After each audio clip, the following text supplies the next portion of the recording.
টি-20 বিশ্বকাপে না পারলে কি হবে? কেনিয়ায় last man stands LMS cricket বিশ্বকাপে অপরাজিত চ্যাম্পিয়ন হয়ে দেশে ফিরেছে বাংলাদেশ দল। Last man stands cricket world কাপে খেলেন অপেশাদার ক্রিকেটাররা। সেই অপেশাদার ক্রিকেটারদের বিশ্বকাপে চ্যাম্পিয়ন বাংলাদেশ।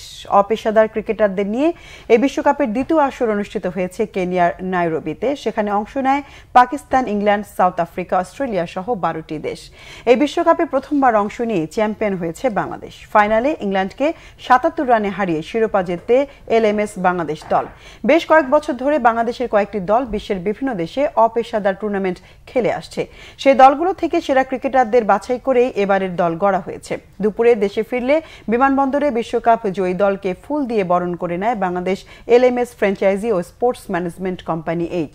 এই দলের ক্রিকেটাররা সবাই একটা সময় খেলেছেন পেশাদার ক্রিকেট। বিভিন্ন পর্যায়ের লিগে খেলেছেন তারা।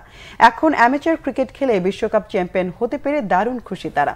বিশ্বকাপের সেরা ব্যাটার বাংলাদেশ সৈয়দ মুস্তাহিদ, টুর্নামেন্টের সেরা খেলোয়াড় বাংলাদেশের মারুফ আহমেদ, ফাইনাল সেরা হয়েছেন বাংলাদেশেরই শেখ আরিফুজ্জামান আকাশ।